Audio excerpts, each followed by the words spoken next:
गांव की उस ठिठुरती सर्द रात में, जहां पड़ोस के घरों से बच्चों के हंसने की आवाजें आ रही थीं, वहीं रामलाल के घर में मौत जैसा सन्नाटा पसरा था।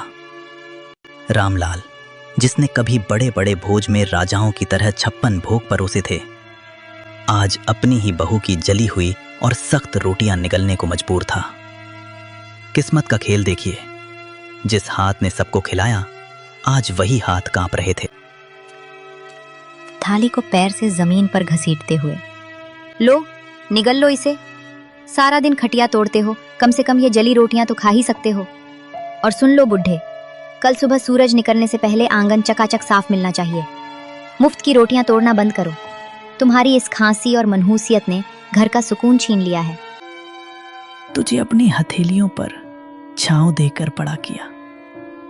क्या यही दिन देखने के लिए मैंने तुझे काबिल बनाया था? तभी 7 साल का पोता गोलू दौड़ता हुआ आता है और रामलाल के गले लग जाता है।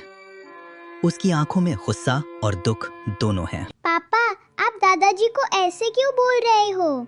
जब मुझे डर लगता है तो यही दादाजी मुझे अपनी गोदी में सुलाते हैं। माँ, आपने इन्हें जली हुई रोटी क्यों दी? क्या आप मुझे भी बड़े होकर ऐसी ही रोटी दोगी? चुप कर गोलू, तू नहीं जानता, ये बूढ़े लोग सिर्फ परेशानी बढ़ाते हैं। जा अपने कमरे में। नहीं जाऊंगा। पापा, दादाजी बोझ नहीं है, ये तो हमारे घर का आशीर्वाद है। आप कहते हो ना कि ये आपके टुकड़ों पर पल रहे हैं, पर दादाजी ने तो मुझे बताया था कि ये घर और ये खेत उन्होंने अपनी मेहनत से बनाए हैं। फिर ये आपके टुकड़े कैसे हुए? गोलू, तू छोटा है, बड़ों के बीच मत बोल। रामलाल का दर्द तो फिर भी खुले आसमान के नीचे था, जिसे हवाएं सहला देती थीं।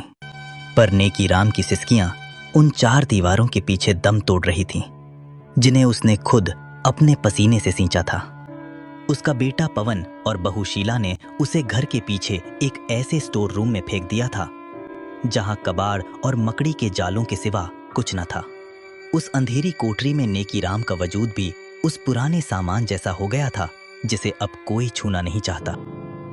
शीला, उफ, कितनी सड़ांध और बदबू आती है इस काल कोठरी से।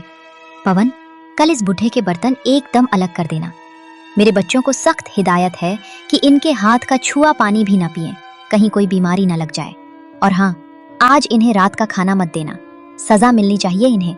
आज गलती से इन्होंने दीवान खाने के सोफे पर हाथ रख दिया था, सारा सोफा गंदा कर दिया। बेरहमी से कमरे के अंदर झांकते हुए, बिल्कुल सही कह रही हो शीला।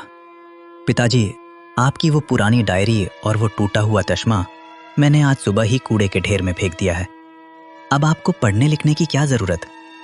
आप बस इस अंधेरे कोने में पड़े रहिए और अपनी मौत का इंतजार कीजिए। हमारी जिंदगी में दखल देना बंद कर दो।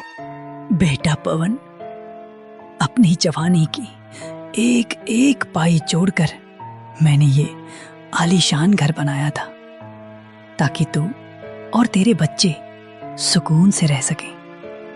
आज उसी घर का एक कोना मुझे नसीब नहीं। आज मुझे ही तू कूड़ा कह रहा है। जिस चश्मे से मैं तुझे पढ़ते हुए देखता था, उसे ही फेंक दिया। तभी नेकीराम की 6 साल की पोती पिंकी चुपके से कमरे में दाखिल होती है। उसके हाथ में एक छोटी सी पानी की बोतल और अपनी टिफिन से बची